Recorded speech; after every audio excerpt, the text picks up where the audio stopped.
If you pick up a Western newspaper, you will feel that Russia has been isolated by the world, but in reality, only the West is isolating Russia. The Muslim world, for example, is closer to Putin than ever. Hi and welcome. You are watching TFI Global, the foreign affairs and geopolitical analysis arm of the TFI Media Group. I am your host Sanbir, and in this video I will put forward some key developments that show how Russia is tightening its grip over the Muslim world. Let's begin. Before the Ukrainian invasion, Moscow and the West were battling for the Muslim world. Both of them wanted greater influence in the resource-rich and strategically crucial regions of the Middle East and North Africa. Far before the Ukraine crisis, the West would have thought that it does have enough influence over the Muslim world.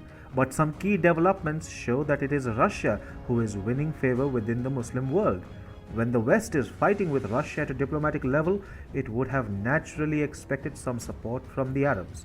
But the two biggest Arab powers, the UAE and Saudi Arabia, have taken sides with Russia. The UAE decided to abstain from the UN Security Council vote on the issue. Why? The US hadn't accepted Abu Dhabi's earlier request to redesignate the Iran-backed Houthi rebels as terrorists. So the UAE found it convenient to back Russia. And Saudi Arabia has also refused to irk Russia. It decided to stick to its pledge to remain committed to the OPEC Plus agreement reached during July of last year. Hey, it's me Atul. I started this channel. We started small, we went big. Suddenly, the whitey police was after us.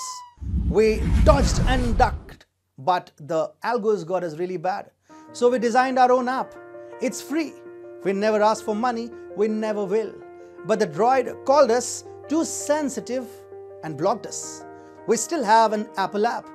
Join us and fast, because if you don't, we will cease to exist. Check out the link in the description.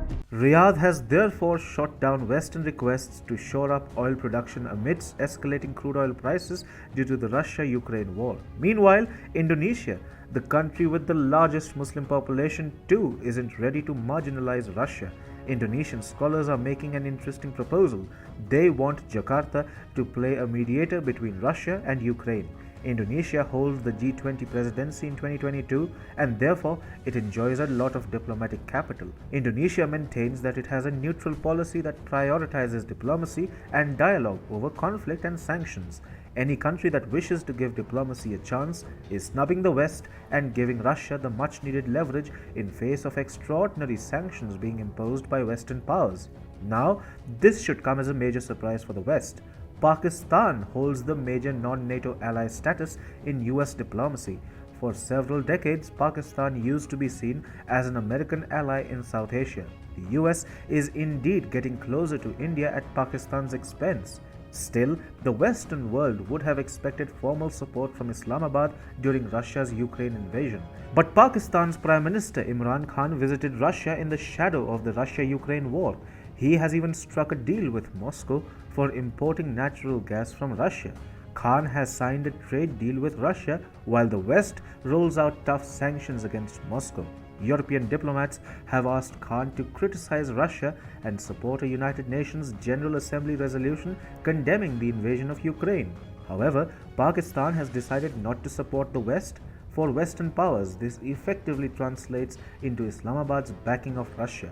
At the end of the day, the West is fighting its own battle with Russia, and Muslim countries all across the world have decided to stay away from a war that they have no clout in. This confirms something that was already known. The Muslim world has chosen Russia over the West.